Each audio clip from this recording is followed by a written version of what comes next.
Good morning. Good morning. It's time for the morning show with yours truly, Dex the Algo capitalist, aka the Vulcan, coming to you live from postwavetrading.com, home of the world famous Postwave Price Trigger Reports. If you don't know, now you know. All right. So today is Tuesday, October the 10th, 2023. Let's get some of the maintenance things out of the way first. All right. We're going to do that first. So let me share my screen with you. We're going to take a look at the overnight markets and see what's going on here. All right. So far, the US dollar is at 105.93, down 15 pips. You got the euro at 106.26, up about 30 pips. You got the pound sterling up 15 pips at 122.54. The Aussie is at 64.18. It's down about 10 pips. Bitcoin futures down 200 at 27,535. You got the Ethereum futures down 6.5 at $1,575. Crude oil is down 31 cents at $86.08 per barrel. Nat gas unchanged at $3.37. Gold futures up $5.40 at $1,869.70. Silver is up a nickel at $21.97 per ounce. Copper is at $3.61. Dow futures up 43 at 33,844. S&P 500 futures up 7.5 at 43.76 and a quarter. NASDAQ 100 futures up 18.5 at 15,210. And your Russell is up 5.4 at 1776. The soybeans are down about a penny at $12.63 a bushel. Corn is down 2 cents, about $4.86 per bushel, and corn down 11 cents at $5.61 per bushel. And that is how the overnight markets has shaped up. Now the day session is underway, so we'll see what comes. We have a lot to talk about today. We really do. There's so much happening, not just in the world of finance, but in the world, period. For those of you that missed yesterday morning's show, you're definitely going to want to peep that when we're done with this one. Because I talked a lot. I was quite long-winded. And we really went in on a few things that were necessary. We really had to go there. We had to deal with some things. So you definitely are going to want to watch that when you get a chance. There's only so much that, I can do. I try to do my part to bring you perspective and viewpoints that are contrary to the mainstream media's narrative. A lot of people are afraid to talk about these things. And so that for those that don't know, we're now over on Rumble. All right, Pulse Wave Trading is now on Rumble. So if for whatever reason you miss one of our shows, podcasts, videos, reports, whatever, you can find us over on Rumble. For those of you who have not already done so, you're going to want to go ahead and click the link in this description and follow us on Rumble for future reference, okay? We don't know if all the censorship madness going on, we don't know how much longer YouTube will allow us to exist on their space, on their platform, because the things that we talk about are controversial, because I bring you the truth and I bring you fresh perspective. And there are times that the powers that be don't want that. All right. So just wanted to throw that out there for you. Yesterday's show, we talked about the goings on over in the Middle East. and I was giving you a historical reference so that you could understand from a historical perspective the goings on now. Obviously, you can't do all that in one simple podcast, but you can do it over several podcasts. And that's what we will attempt to do because, as you know, the tomfoolery never ceases in America. Lately, they have been calling it Israel's 9/11. Now, that's not by mistake. Remember, anything that the mainstream media says, it's already been pre-programmed to say. The talking heads read from the identical script. They receive a script from the federal government, and they have to read from that script. Everything that they're going to say, all the words that come out of your news anchor's mouth are not their own. They're reading from a teleprompter, pre-written speeches, pre-written commentary, telling them what to say. And like robots, they just read from it with no emotion, except when they're told to show a certain type of emotion. Remember, everything you see on television is programming. The word program, think about that. They're programming you.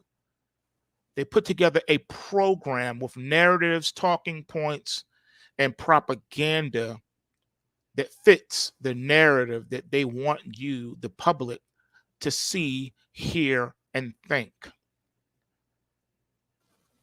Viewpoints and opinions are not tolerated. Dissension is not tolerated. There are times when the media will pretend to be unbiased and bring on people with opposing viewpoints, only to never let them get a word out inchwise. And they clown them, they shun them, turn off their mics, dismiss them from the set. They do whatever they can to outtalk them, try to make them sound and look foolish. It's not a free marketplace of ideas. They're not seeking truth. They don't want truth. They want their narrative to go forth untouched and undeterred from. And it's sad that we've gotten to this point. But remember, truth is not afraid of scrutiny. It doesn't fear scrutiny, it welcomes scrutiny. Truth doesn't even need to be defended because it's a fact. Truth is fact. And you can't do anything with the fact except accept it or reject it. But in rejecting it, you show yourself to be ignorant because you're denying facts. You're denying truth. Which is worse, to be called a climate denier or to be called a fool because you refuse to acknowledge truth and facts in front of you? You see, the opposition has decided to put labels on you if you dissent from the narrative. If you say, I do find fault with the 9/11 Commission report, then they'll say you are a conspiracy theorist. If you say, I find fault with the climate data along with the opinions that were reached based on said data, I find that to be faulty and I found errors and I would like to discuss it, they say you're a climate denier. Everything that you say that is truth and factual, even intelligently asked questions by individuals that are more than qualified to ask said questions, they're called conspiracy theorists, they're called quacks, they're called climate change deniers, they're called racists, bigots, anti-Semites. They'll say that you are homophobic. They have all these labels to put on those that dissent. All the dissenting voices are quieted by putting labels on them and ostracizing them, causing them to lose not just reputation in the public, but also to lose their livelihoods, to not be able to make a living, to be shunned publicly, privately, professionally, to be destroyed because they dared to speak against the narrative, because they dared to ask questions. Intelligent questions, doesn't matter. Since when did truth become so afraid of scrutiny? Unlike other holy books, the Bible is the only holy book that challenges the reader to examine it and to search and seek these things out to see whether or not they be true, to see whether or not they be yes or no, yay or nah. No other holy, so-called holy book does that. They shun you and name call you if you do not believe. So don't think it's strange that you're hearing that now. It's always been that way. The lie is afraid of scrutiny. The lie says either you get down or lay down, either you believe or perish. That's the choices you have. But no, there's another choice. The other choice is to reject falseness, reject lies, reject wrong, and stand for right no matter the cost. That is what true truth seekers are called to do, to stand in the gap, to stand against error, to fight evil, to expose evil, to expose the lie with the truth. The truth shines a light in darkness. The truth does not run and hide from darkness. The truth is the light that shines amidst the darkness. The darkness fears the light. That's why the darkness seeks to destroy the light, to stamp out the light, to put out the light, to prevent the light from shining, to destroy the light. And that is the battle of good and evil that we have been facing for millennia, and we are continuing to face it today. So let's go over a few truths, shall we? Starting with the Dow. The Dow futures is still in a bull market, but it's in a bull market correction. What have I taught you about that?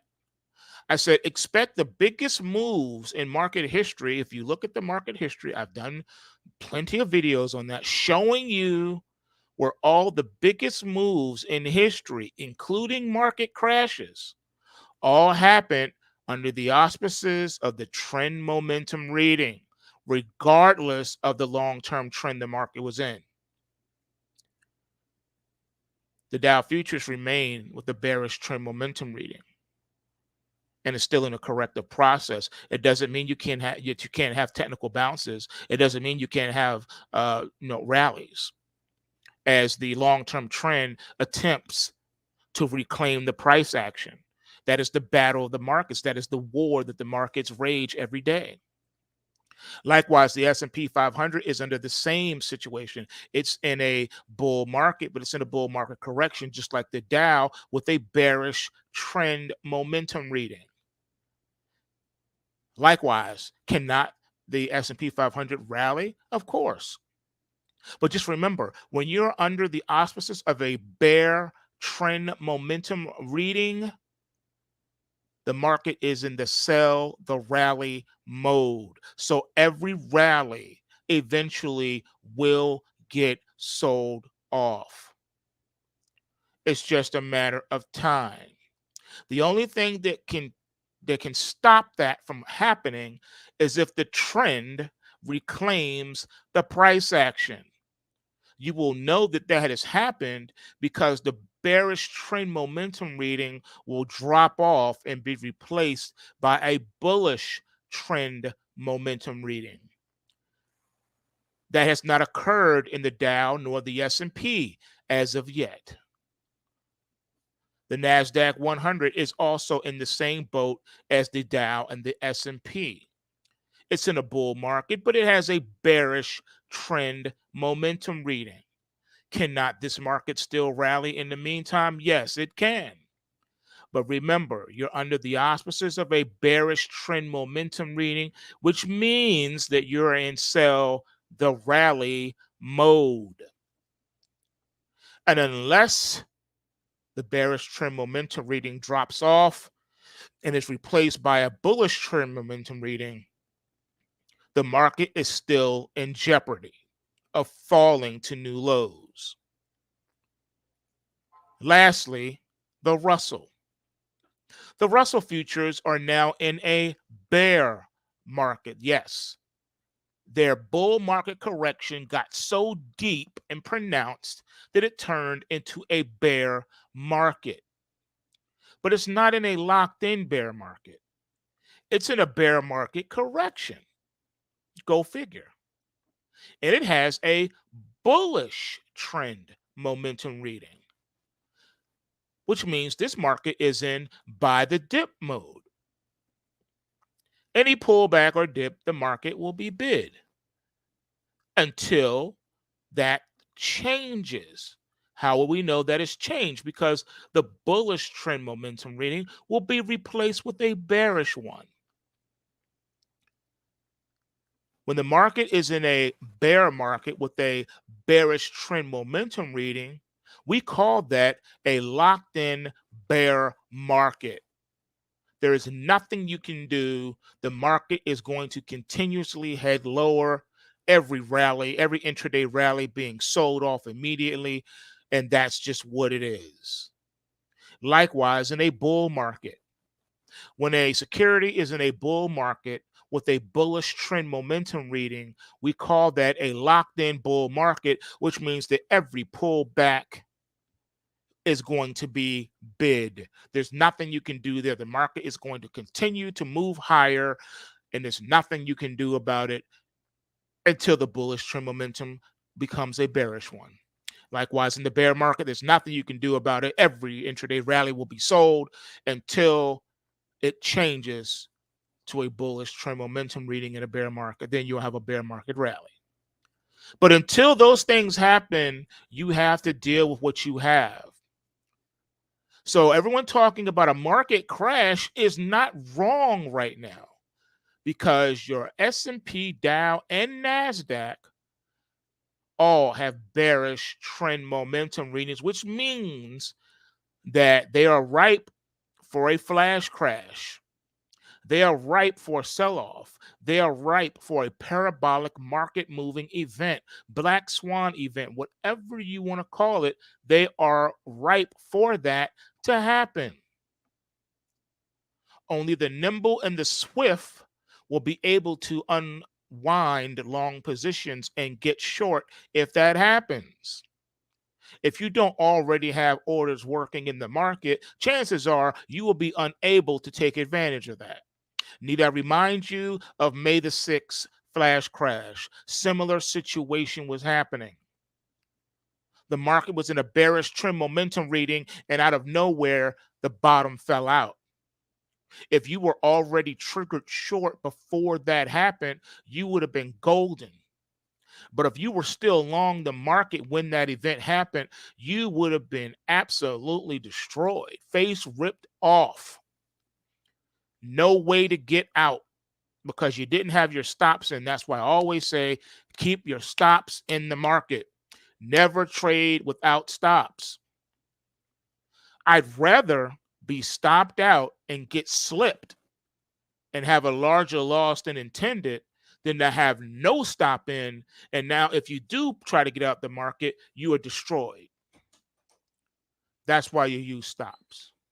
Again, this is a truth. This is a market truth, which is a fact where if you ignore it, you pay the consequences. All right? Put your stops in the market. I don't care if you're long a stock, put a stop loss in. You don't know what can happen. the worst case scenario could happen. Something that you say is impossible and that can never happen can and will eventually happen. And it will happen to you if you stick around long enough, if you are not disciplined. Likewise, some of the biggest market moves have happened on the long side of the market as well, where a market explodes out of nowhere. It has been a dead market for months, weeks, maybe even years. And all of a sudden, out of nowhere, the market just explodes. You got runaway gap, breakout, super parabolic bars. No one knows what's happening. This is unreal. What's happening? This is pandemonium. Shorts got stuck in the market. They didn't have their stops in, and now it's a lock limit market, and you can't get out. Or it's a fast market, and there's no guarantee of fills. You don't hear people talking about these things, but I'm talking about it with you. If you trade commodity futures, some of the futures contracts have lock limit moves. And in a lock limit move, if you are trying to get out of that market, good luck to you. You're not getting out because the market's lock limit. No more trading for the day. It's done. And then tomorrow it can open up lock limit again on you. And it can do that for several days. It can do that for several weeks. I've seen it do it the entire summer back in 2008. Remember crude oil futures? Do you guys remember cotton? Remember that? Was it 2010, 2011? Lock limit on you? Nothing you can do? Remember pork bellies back in 08? Remember that? Lock limit for the whole summer. It was so bad that they decided to discontinue allowing retail traders to even trade pork bellies. I used to love trading frozen pork bellies. That market was all that. But it locked limit for the entire summer. You couldn't get out of the market. If you were short, you were done. You were losing like $1,500 per contract per day for an entire summer. Ouch. That's not face being ripped off. That's being decapitated. And then having the rest of your body thrown in a wood chipper. Complete obliteration. If you're trading commodity futures, you better know what you're doing, and you better always use protective stops or you're done. See, a protective stop would have helped you in those situations because the markets just don't gap to a lock limit, even though they can. But on the very first lock limit, the market trades to that. So you had plenty of time you could have gotten out of the market if you had a stop working. Even on May the 10th, 2000 and on May 6, 2010, the day of that flash crash, if you had stops in and you were long the market, you had plenty of opportunity to get out all morning before the bottom fell out. All morning you could have got stopped out if you had a stop working. But if you didn't, by the time you realized what was happening, you were done. Again, there are consequences to ignoring truth, to ignoring facts, and you do not escape these realities. All right?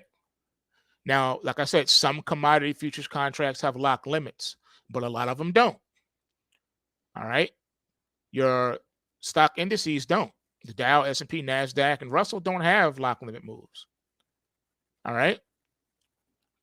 They can do what they do. Crude oil futures don't have a lock limit either.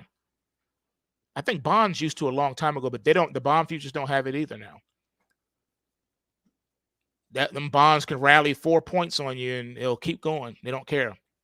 Crude oil can rally $10 on you in a heartbeat and keep going. So you better know what you're doing before you do it. Now, with equities, we need to talk about equities because equities are not out of the wood either. Now, equities don't have lock limit moves. They have something worse. They have trade halts. You ever got up in the morning and getting ready to trade a particular security only to find out the trading's been halted? That's really bad because now you don't know what the price is going to be when the market, when that security is allowed to resume trading. Yeah, you could have got long yesterday at $25 a share, only for it to open up today at $1. Now you're wiped out. That's the danger with equity. See, people think that that will never happen. That's only with penny stocks. That's not true. That's not true at all. Do a little bit of a research and see what happens. You will see what I'm talking about. Again, if you stick around long enough, you will see these ridiculous, insane moments. Forex is not out of the woods either. I forget what the pair was. Those of you who are listening who remember, you know what I'm talking about. I believe it was around the time of the election when Trump first ran. I think it was around that time, and it was this one exotic forex pair, and the thing dropped 50,000 pips, not ticks, pips, which is equal to 1 point. If you were to put it in perspective, that's the equivalent of 1 point in the Dow. So if the Dow would have dropped 50,000 points, that would take the Dow negative 20,000. But yes, I saw this happen. It was a phenomenon. It was something that was never supposed to happen, but it happened, and it was not auto-corrected. They said it was not a fat finger. It was not a bad tick. It was real, and you had to deal with it. Yes, ladies and gentlemen, there are risks to trading and investing. That's why you need to know the security that you're dealing with. It can happen. There is no free lunch. There is no guaranteed risk-free event. Nothing is risk-free. And you know what's really funny? Side note, in the securities business, for those of you who were licensed agents, as I used to be, associated persons, you were told, and you had to learn this one really quick when you had to study the law side of getting your securities license. On the exams, there's a bunch of law and rules and regulations. But one of the things where you could never say, even if it was true, you're not allowed to say that your methodology or system or a security is risk-free. I don't care if you have documented, audited financial statements to show that you have never lost a trade and you've done a billion trades over the last 50 years and they were all winners. You still are not allowed to market that to the public as a risk-free trade or investment vehicle. Did you know that? Do you know why you're not allowed to say it? Because one of the disclaimers that must be used is that and I quote, past performance is not indicative of future results.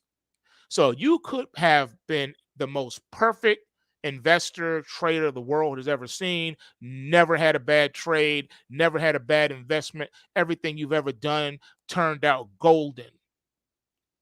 When you market to the public, you still cannot say risk-free, and you have to disclaimer past performance is not indicative of future results because you don't know what the future can hold.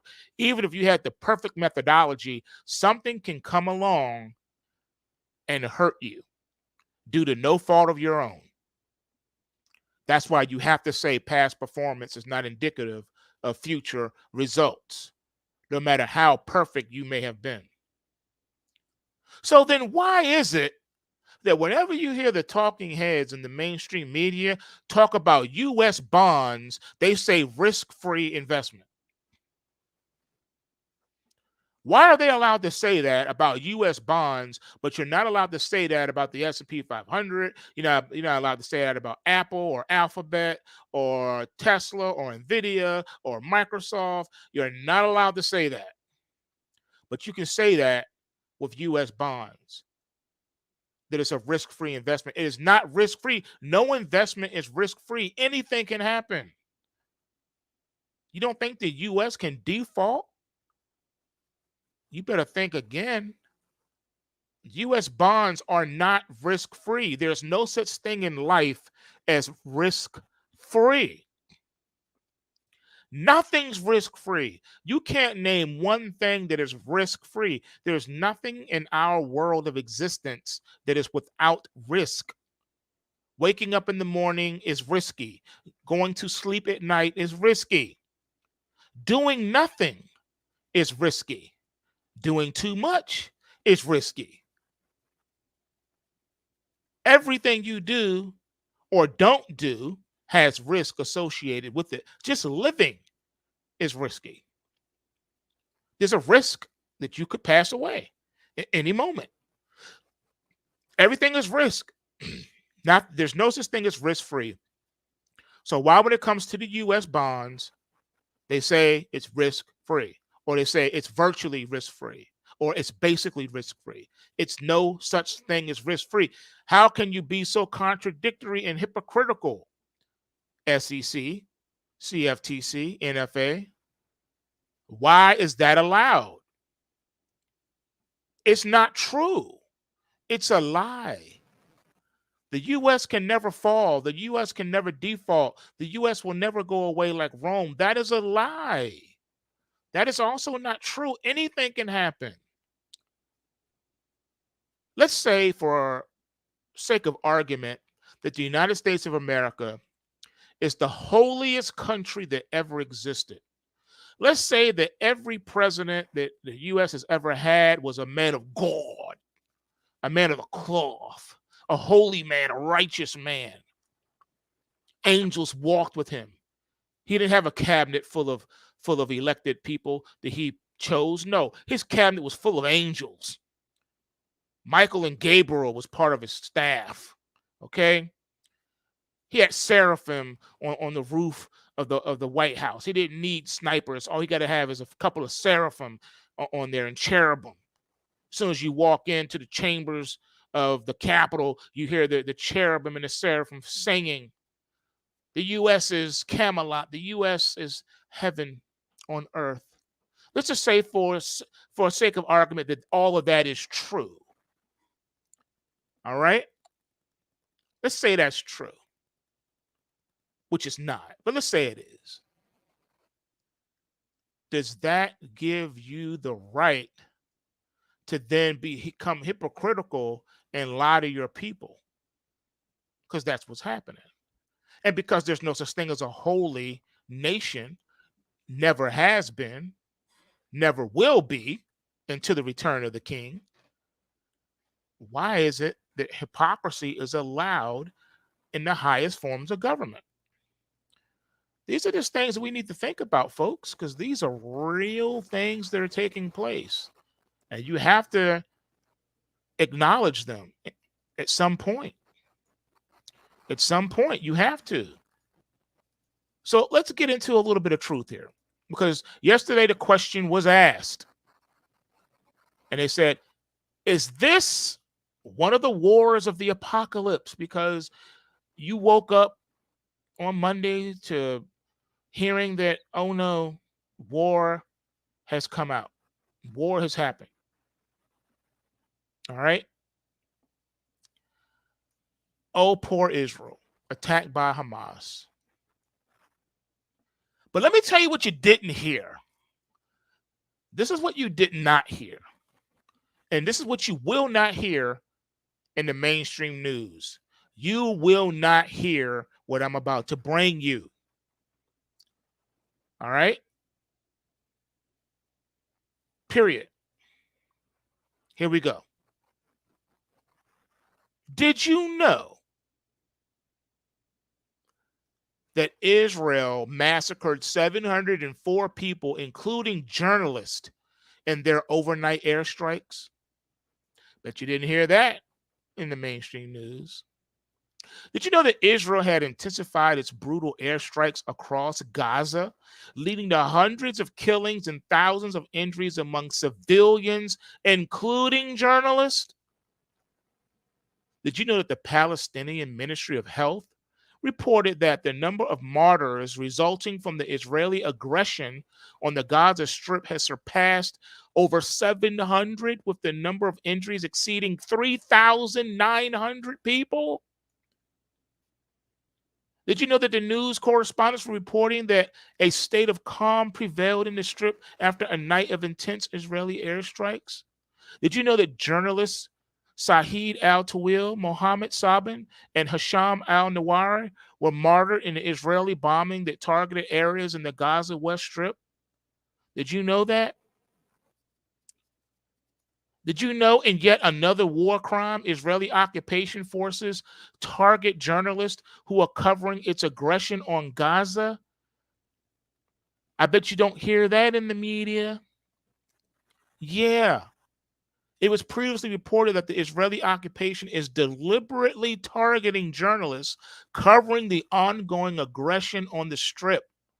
The three journalists were killed as Israel bombed and destroyed a residential building in western Gaza in close proximity to the Al Mahadin office in the Gaza Strip.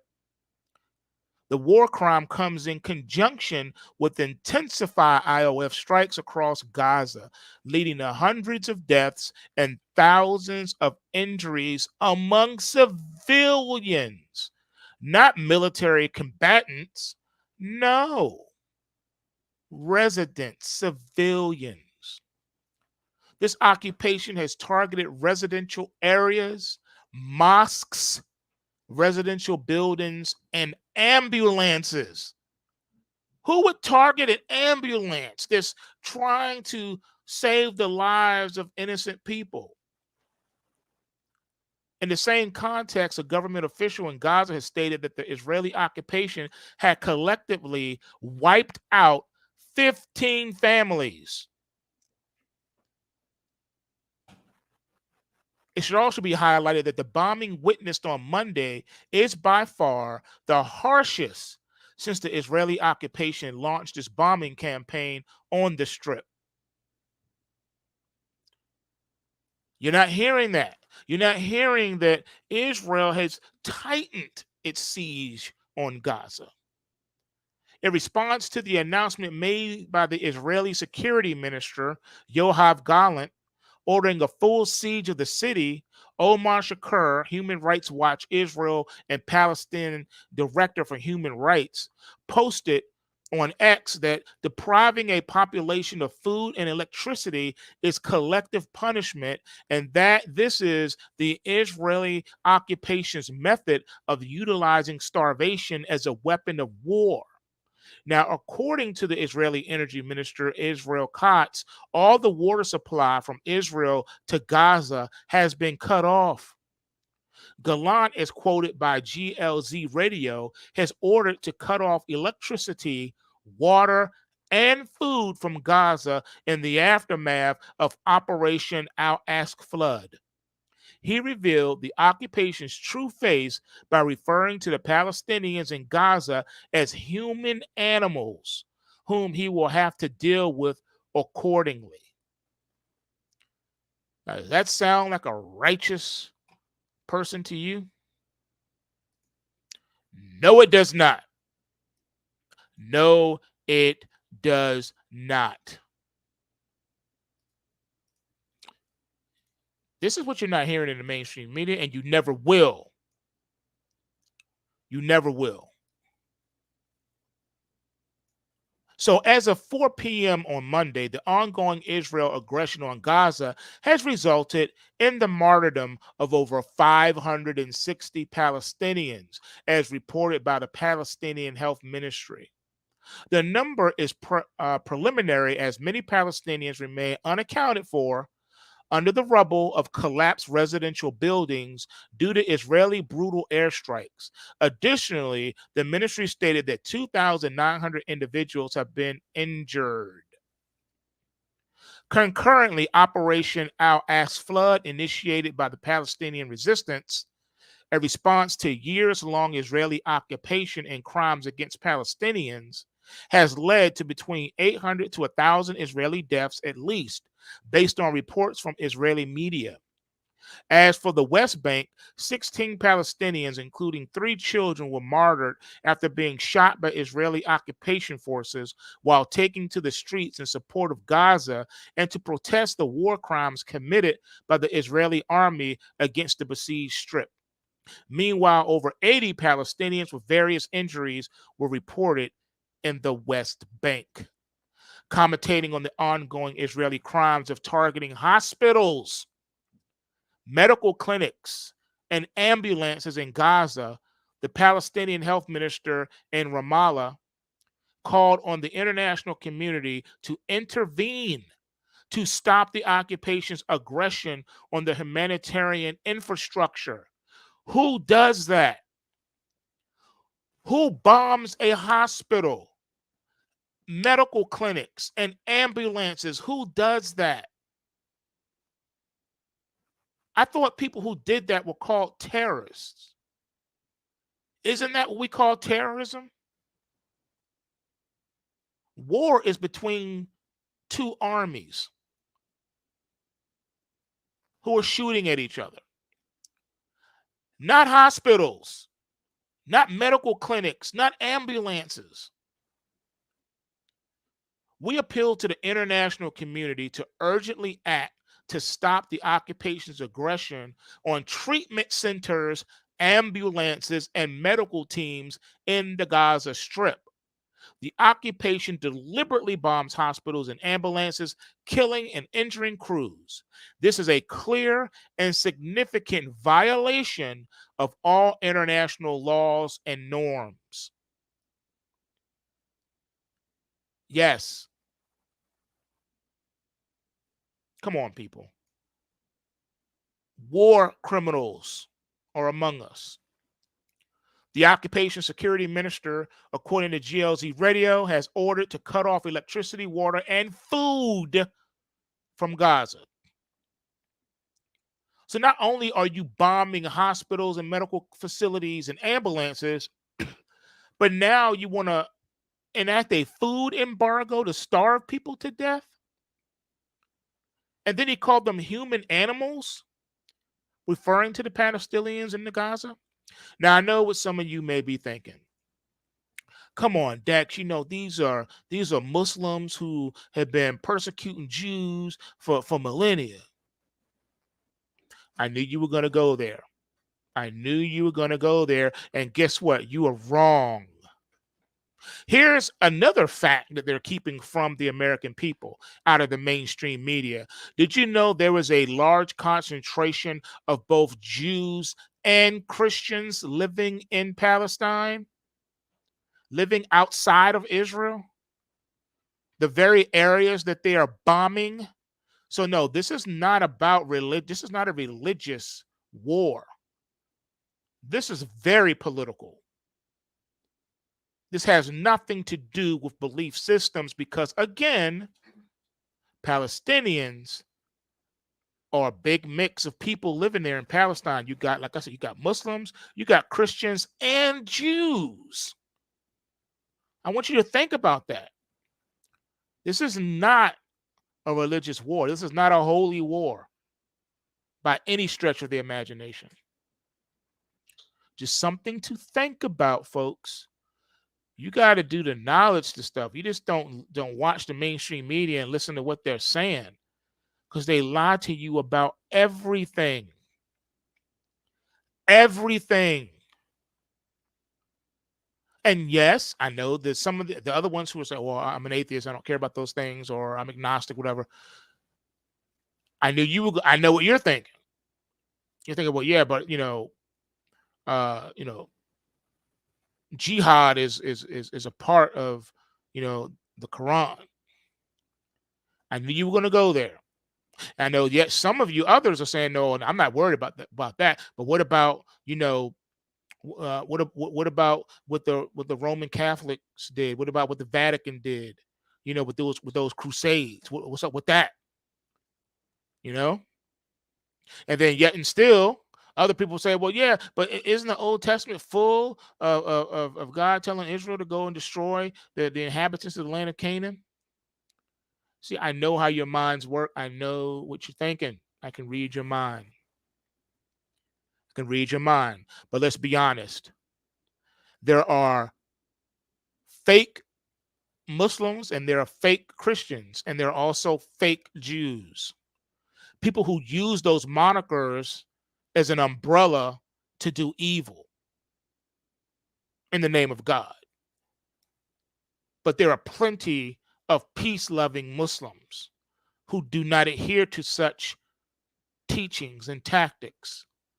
There are righteous, peace-loving Christians and righteous, peace-loving Jews who do not prescribe to such things. They're not out trying to hurt people or kill people. They're not out colonizing and trying to take people's land and resources. But that's what Israel is doing with the help of the United States. But see, you don't get to hear this. You don't get to hear this, but it's true. And not everybody agrees with what Israel and what the U.S. is doing. There are European countries that are wanting to send food and aid to help the Palestinians, and they're being threatened against doing so. You don't hear that in the news either. But it's true. They don't agree with this nonsense. They don't agree with it. How is this not any different than ethnic cleansing or genocide? The same thing that Israel doesn't want you to forget, they're doing right now by bombing hospitals, medical centers, and ambulances.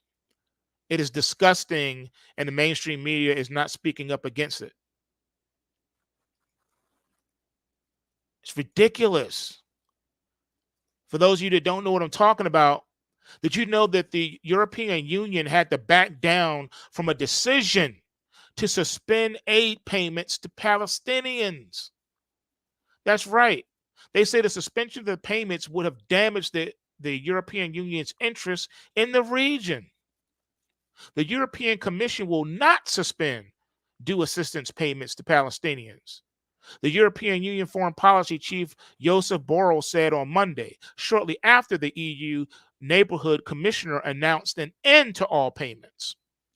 The suspension of the payments, punishing all the Palestinian people, would have damaged the EU interest in the region. And this is what Borrell wrote on social media.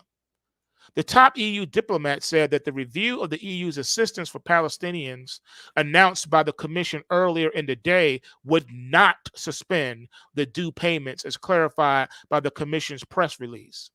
This is despite the Commission saying that no due payments were forthcoming. The Commission will carry out this review as soon as possible. In the meantime, as there are no payments foreseen, there will be no suspension of payments, the Commission said. The EU executive added that the review did not concern humanitarian assistance provided under European Civil Protection and Humanitarian Aid Operations, known as ECHO. The announcement by Neighborhood Commissioner Oliver Varnell that the EU was freezing all assistance for Palestinians over the launch of Operation Al-Aqsa Flood by the Palestinian resistance drew criticism for several member states, including Spain, Belgium, and yes, Ireland. Spanish news agency EFE reported, citing government sources, that acting Foreign Minister Jose Manuel Alvarez called Borrell to ask for Palestinian aid payments to be put on the agenda of the EU foreign ministers' emergency meeting on Tuesday. The Irish Times reported that Ireland was blindsided by Borrell's announcement that appeared on social media. A spokesman for the Department of Foreign Affairs argued that there was no legal basis for the decision and that Ireland was not on board. Get the facts, folks. Don't just listen to the mainstream media. Don't let them continue to lie to you. Don't let them do it because they're lying to you. This is nothing more than a military operation. Okay? That's what this is.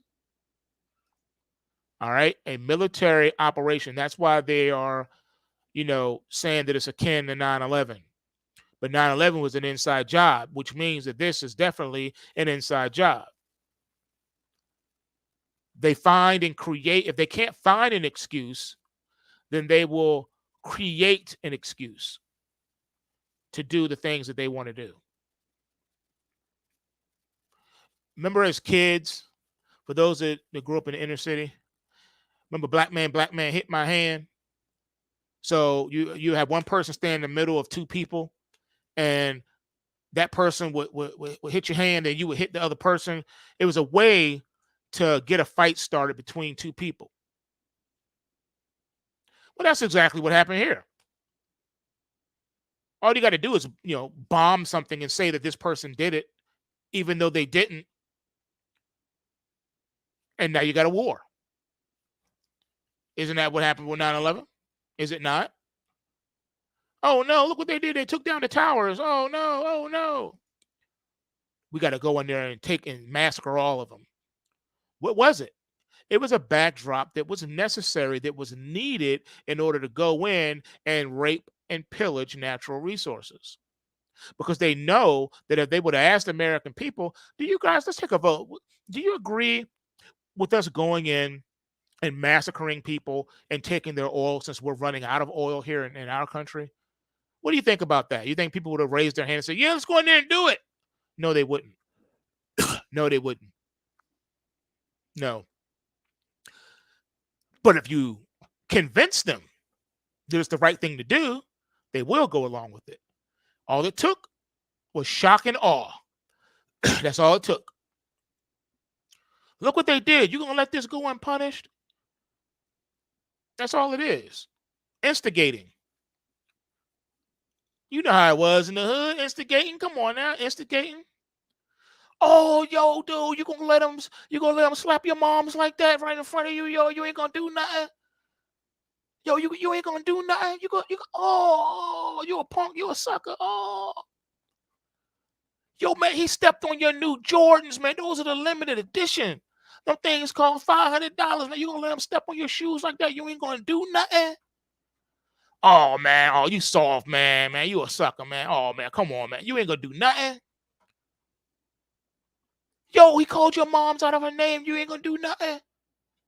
Yo, he just smacked your wife. You ain't gonna do nothing. Yo, instigation to bring about a means or an end that you want. It's not hard to do. You just gotta have the right tools. You gotta scare the people to death. Tell them that there really is a monster under the bed. Tell them that the boogeyman really is inside the closet. And the kid will never go to sleep. So if you want your small children to stay awake all night, tell them there's a monster under the bed or the boogeyman in the closet, and that'll do the trick. Oh, and then take the light bulbs out of the room and close and lock the door and lock them in the room. You want to see panic? That's sheer panic. There you go. Yes, all wars are bankers' wars. What did we talk about yesterday? Remember, there are two bloodlines in this whole situation over there in Israel. You got the righteous Jews that serve Christ, and then you have the bankers. You have the pagans. They just use the term Jew, but they're not really Jews.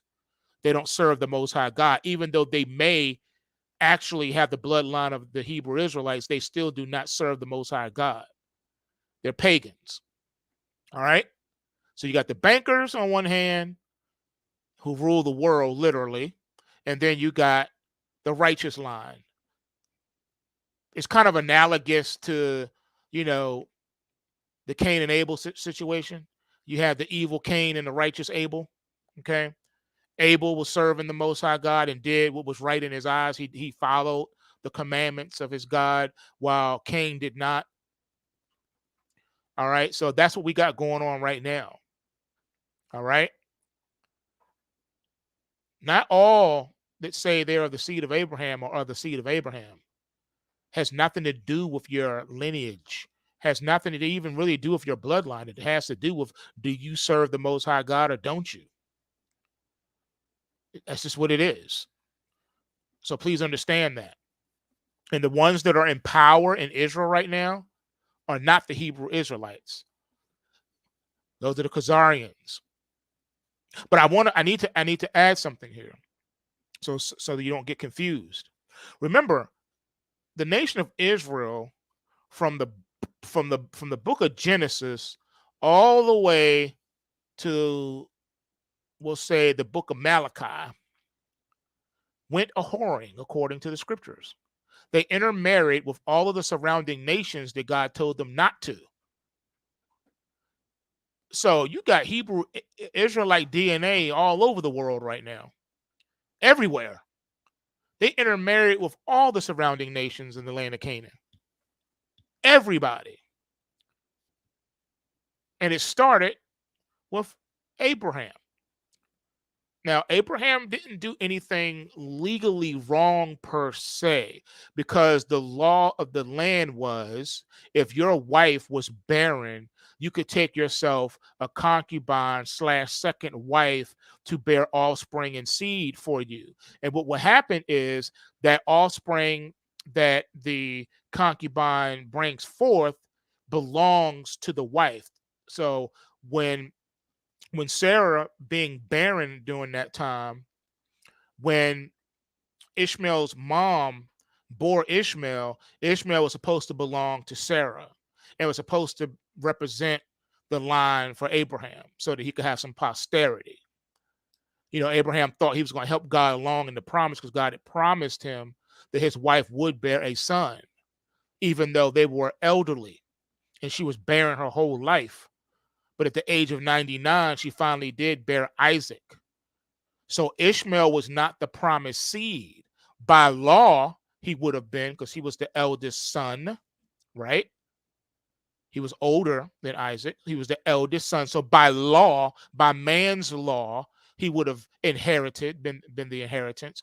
But no, God said he was going to give them the seed of the inheritance, which was Isaac, whose name means laughter, because it was hilarious to believe that 100-year-old woman could conceive and bear a son, but she did.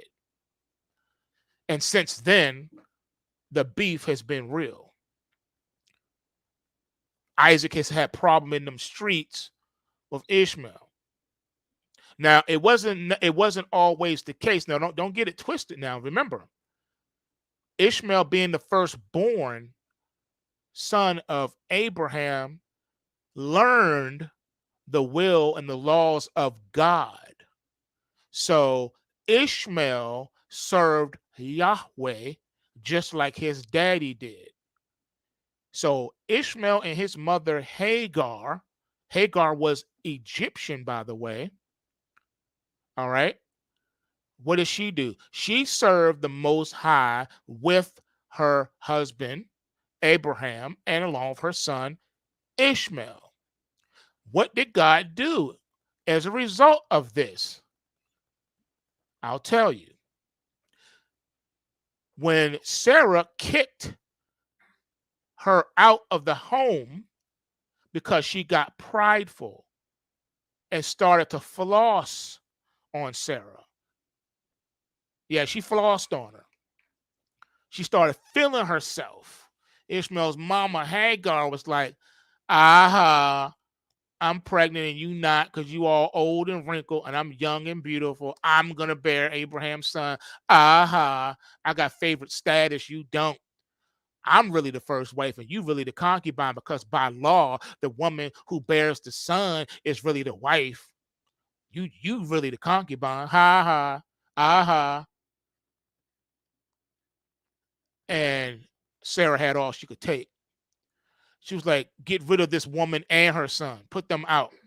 She got me messed up. She got this twisted. I'm Miss Abraham, okay? And I will always be Miss Abraham. Get her up out of here. So what did Abraham have to do?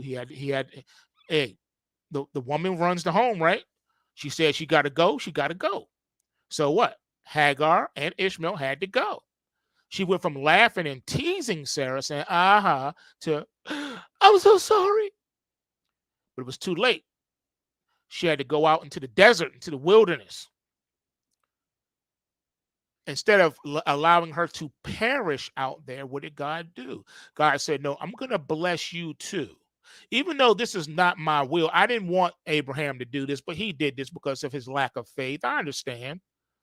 He thought he could help me along with the promise. I understand. But I'm going to bless you too. I'm going to bless Isaac. I'm going to bless your seed, Hagar. You guys are not going to perish in the wilderness. And what happened after that? We learned that Ishmael became prosperous. His seed became the first dukes. Did you know that? Your first dukes didn't come from Europe. The first dukes was the line of Ishmael and your Bedouins and those that dwelled in tents all throughout the desert. That was Ishmael's people. Any of you ever see the movie The Ten Commandments? Remember when Moses made it to the land of Midian? Midian was a son of Ishmael. Ishmael was like his grandfather, if you will, whatever. His line. That's what it was showing you. And they served the same God. They were not, quote unquote, Muslims. Islam did not come into being until 500 AD. The book of Genesis, the story of Moses, was thousands of years prior to that. So, yet again, it was always established. It was already done. Remember, every human being that was born to the sons of Noah, all right, served and knew about the Most High Yah. They taught their children about the will of God. They warned their children. They told them about the flood. They told them about everything. Again, the word of God was imprinted and always has been on the hearts and minds of men. All right. And the oral tradition was passed down. Nothing was written until God rose up Moses to be the first scribe to write these things down so that people would have a record of the past, so they could remember the past. The Judeo-Christian faith is the oldest faith because it came from God himself, given to Adam and Eve in the Garden of Eden. All right? Everything else is a copycat of that. Everything else is man-centered. The Judeo-Christian faith is God-centered. Everything else other than that is man-centered. All right? So if you're ever wondering, if you ever read the Quran, you'd be like, why does it sound so similar to the Bible? Because Muhammad studied with the Jews in Jerusalem. Remember, his peoples had a very prosperous caravan. So there were many travels to and from Israel, to and from Jerusalem, all throughout the land of Canaan. How do you think the word of the quote unquote desert God spread all throughout the world? Because of the exploits of Yah in the desert with Israel after the Exodus. His fame spread like a wildfire. Word of mouth traveled very fast in those days because of the caravans, because of all the trade routes. All right, so they knew about all of this. Don't forget Jacob and Esau. Now, Jacob and Esau was another tear in the seam of the genealogy because although they were brothers, just like Isaac and Ishmael, but Jacob and Esau had the same daddy. Isaac and Ishmael had the same daddy too. But this situation was to be representative of what we see today with the break of Israel. Remember when King David sinned with Bathsheba, one of the judgments was that the sword was never going to leave his house and there will be infighting. Just like Jacob and Esau. Esau hated Jacob. to the point that he was pursuing him to kill him. Jacob swindled Esau out of his birthright. Even though Esau was wrong for selling his birthright for a bowl of soup, for some gumbo, for some chicken noodle soup, Jacob was wrong for swindling him. Jacob knew that Esau put very little stock in birthright. He didn't care about any of that stuff. He wasn't, quote unquote, very religious. He didn't care. That's why Yah said, Jacob I love, but Esau I hated. Why would God say that about Esau? Because Esau despised God first by selling his birthright. That was a slap in God's face, a spit in the eye. He didn't care. That's why he said, Jacob I love, Esau I hated. And because of that rift between the two of them, which started in the womb, don't forget, they were at war in the womb. Remember, Jacob was clinging onto his ankles when they was pulling the babies out of the womb. Excuse me. Which was a mark of rivalry from birth.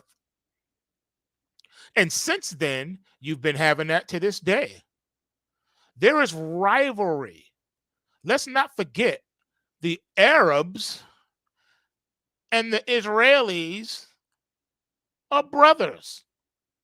They're related. They got the same daddy. And they're supposed to be serving the same God, but because one line said, I will not do that, and the other line said, we will do that, you've been having tension and beef to this day. Let's not forget what happened even in the New Testament with the apostles. There were a lot of Jews who converted and followed Christ during the apostles when they went forth. A lot of Jews saw the fulfillment of Christ fulfilling the Old Testament and was like, my master, my Lord, my God. While the others were like, we will not serve this man. Who were those who said, we will not serve this man? We will not have this man to rule over us. They represented the Esau line. They sided with Esau. They said, we don't care about all of that. We want to maintain our power and position with Rome. Because the Pharisees, the Sadducees, and the Sanhedrin had power and authority with the Roman officials. The Roman officials allowed them to do and practice their religion and do whatever they wanted to do, even hold their own courts and practice their own laws. Yeah, Rome didn't mind. They didn't care. They let them do that. They let them rock.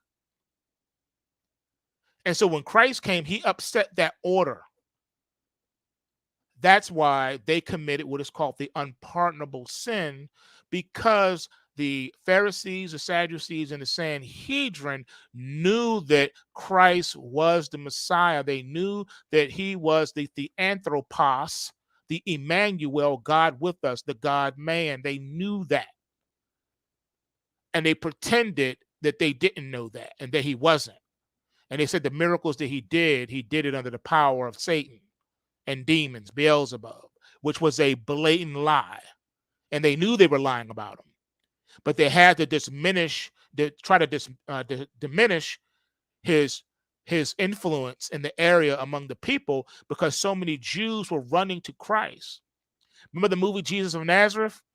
Remember when John the Baptist, that scene, one of the best scenes in the movie, when he was baptizing the people in the lake, and remember all the Jews were running to John. It was like, save us, John, save us. You're the prophet, save us.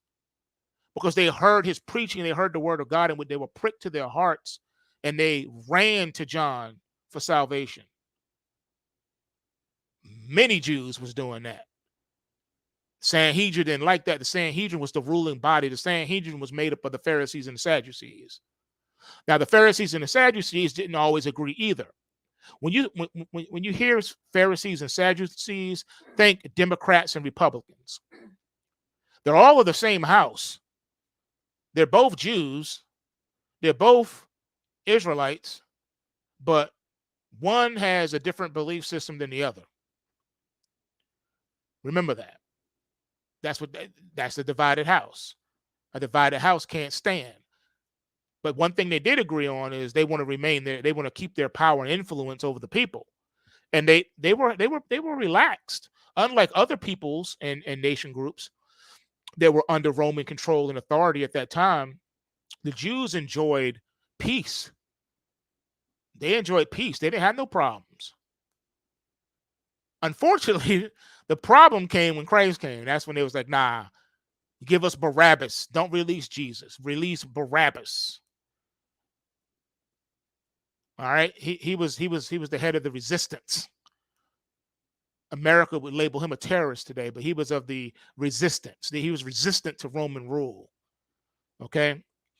And the reason why Barabbas was not a Pharisee or a Sadducee, not a member of the Sanhedrin. He was just a rebel who was against the so-called oppression and rule of Rome. He was mad, and the people in his organization, which is separate from the Sanhedrin, they were mad because they were expecting Christ to come and act as a general and deliver them from Roman rule. But he was like, I didn't come here for that. I didn't come here for all of that. I came here to deliver humanity from their sins. I came to fulfill the Old Testament, to fulfill the law. Now, if you want to see me in my warfare regalia, you need to holler at me during the second coming. Then you'll see me in my general regalia. You'll see me, with the captain of the Lord of hosts. You'll see me then ready for warfare. But this now is not that time. I'm not here for that. I'm here to be that sinless lamb, that ultimate sacrifice. I'm here to deliver you from the curse of the law. That's what I'm here for. And they didn't like that. That's why they said, crucify him. We will not have this man, Jesus Christ, Yahashua ben Yosef, the Messiah, to rule over us. We're not going to have it. We're not having it. So everything you see, the turmoil in the Middle East to this day, has its origins in the scriptures, going back thousands of years. There will never be a solution to it. They will always argue and bicker and fight until Christ returns. It's just what it is. All right? Now, the day of peace is coming. And see, that's the dangerous part about all this. So when you ask, is this one of the wars of the apocalypse? No, it's not. But it is pointing the way toward the apocalypse. Because we know that the day of peace in the Middle East is right around the corner. And when that happens, those of you who are alive, when that happens, you need to be real concerned, especially if you don't know Christ. If you're not born again, you need to be shook to death when you see that happen. Because that peace treaty that the beast, the Antichrist, is going to sign with Israel is going to last a hot minute. And it's going to appear that peace on earth has finally been achieved. And yeah, it's going to last for a hot minute. But remember what the scripture says. When they say peace and safety, behold, sudden destruction cometh. And that's when everything's going to jump off. This is not that time because the man of sin has not been revealed, and there has not been a peace treaty signed with Israel and the surrounding nations with the Antichrist, with the beast himself, the political leader. That has not happened. So no, this is not that war. This is not that situation. We have not known peace in the Middle East. We've never known peace in the Middle East, ever. Ever.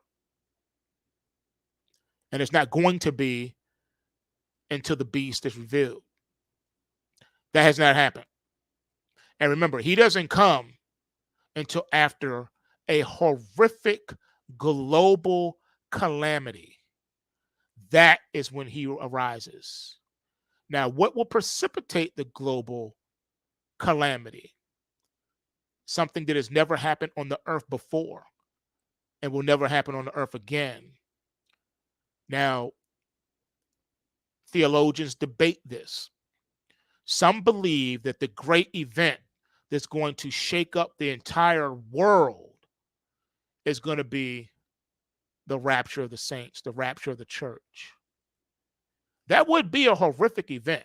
So I know people don't like to think that way, or they never really thought about it, but just think about it for a moment. Every born again believer worldwide vanishes, disappears in an instant from the face of the earth. Now you see me, now you don't. Think about that. And every infant gone, vanished. Every infant. The entire church worldwide, every born again Christian, every infant vanishes, gone in the blink of an eye. Do you know what kind of chaos will be precipitated by that? Just think about it. Born again believer who works at Channel 7 news anchor in the middle of a broadcast, in the middle of them speaking, poof, gone. The born again believer airplane pilot with a PAC 747 with 200 souls on it, gone. His co-pilot is panicking because his pilot, the main pilot, just vanished. They look through the whole aircraft and can't find him. The plane's not going to crash because, yeah, that's what a co-pilot's for. He can still fly the plane and land the plane, but it's still going to be a panic. Well, the problem will come in. The born-again bus driver is driving down the road, and then the light turns red, and instead of the bus stopping, it's going forward because the driver just vanished. The train conductor vanishes. What about the surgeon in the middle of surgery? Poof. Oh no, where did the surgeon go? Or the patient on the table. Born again believer. Poof. Where's my patient go? Poof, gone. Oh yeah, that's gonna cause a lot of racket. That's gonna cause a lot of disturbance. In the middle of a sermon, the pastor, poof, gone. Or in the middle of the sermon, poof, the congregation's gone, the pastor's still there. Yeah, that's what caused a global panic, all right. Or can you imagine this one? Now, here's a really good one. In the middle of a presidential announcement, the U.S. president, who happens to be a born again believer, not poof, gone in the middle of the State of the Union address. Oh man, yeah, it's gonna cause that would be a global panic right there. Yeah, that people will be not they're like, what in the world's happening? Yeah, that's crazy. But that's not the craziest thing that's going to end up happening. That just sets off a chain of events of incredible circumstances that follow after that. And it's going to be off the chain. So, yeah, this thing in the Middle East, it's just par for the course. Remember, we're going to have wars and we're going to have rumors of wars. That's not going to stop. And this is not a real war. Where's the military? Where's the opposing army? There's no opposing army. They just wanted to kill innocent civilians and enlarge their territory. That's all. Flex their muscles. Nobody did nothing to them. They're the aggressors with the help of the U.S. Just something to think about as we move forward, folks. You want to always open your eyes, learn to think for yourself. Don't just listen to the mainstream media because they talking out of both sides of their neck. And all this stuff about, oh man, this is Armageddon. Don't listen to that either.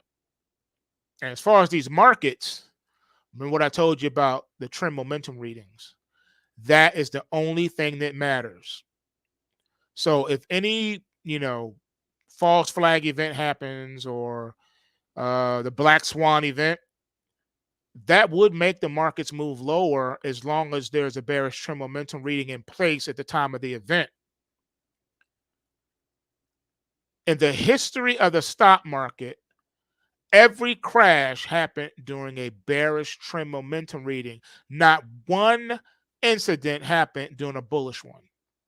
Not one crash happened in a bullish trend momentum reading. We have had crashes that happened in a bull market, but not a bull market with a bullish trend momentum reading. It always happens with a bearish trend momentum reading. I cannot stress that enough. So any market that they're talking about, oh man, get ready, this market's about to go to the moon. If it does not have a bullish trend momentum reading, the people are talking out of the air. They don't know what they're talking about. I don't care what market it is. I don't care if it's Bitcoin. I don't care if it's gold or silver. If it doesn't have a bullish trend momentum reading, it's not going anywhere. Period. But down. I don't care if it's your favorite market. It is what it is. Now, with saying that, this morning, gold right now has a bullish trend momentum reading. As far as silver, right now, it has a bullish trend momentum reading. Yeah, gold is not, silver is not in a bull market, it's in a bear market, but it has a bullish trend momentum reading. Gold, on the other hand, is in a bull market, and this morning it has a bullish trend momentum reading.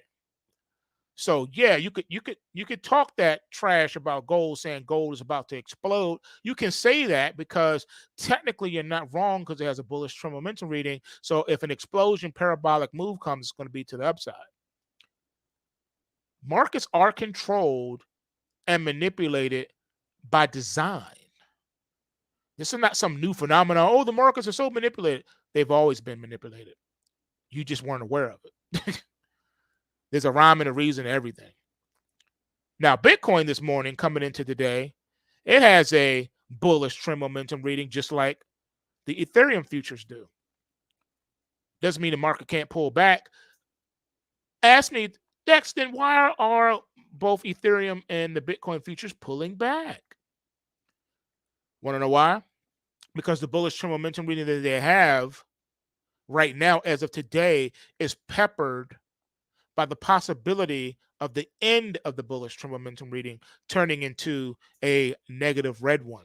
Not saying that it's going to, just saying that as of this morning, it's hitting a resistance point. All right? Just saying, it's hit resistance. Can it break through it? Of course. But as of today, as of right now, you're hitting resistance. And you need to know that coming into it. Does that mean you sell the Bitcoin today? No. Does that mean you sell the Ethereum today? Maybe. That's what the post rate reports are for. If you're a subscriber to that, then you have that answer and you know what to do about it. All right, folks, we are done for today. Thank you for your patience. I told you we had a lot to get to today and a lot to talk about, and we had a lot to address. Now, I do believe, what is it, tomorrow, Wednesday or Thursday, we're supposed to have that CPI data to come out. So you definitely want to be watchful for that because if we have well, it depends. I'm going to say it's Wednesday, by the way, 8:30 a.m. Eastern Standard Time Wednesday. If we do see a move as of right now, it could be a rally because I noticed the last several CPIs, we had those big bear market, explosive parabolic move in a bearish trend momentum reading setting. But it never lasts. The following day, it starts to go back down again.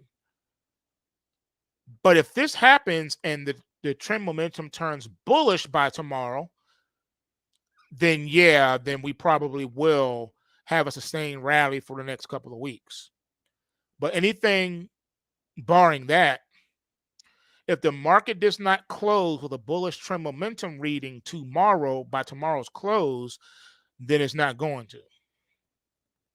All right? Just FYI. With that being said, you know what it is, man. I bring this to you every morning, Monday through Thursday, right here on YouTube, and the evening report is done on Rumble. So follow us there. The link should be in the description below. And with that said, smash the like button, subscribe to the channel, share the videos with friends and family.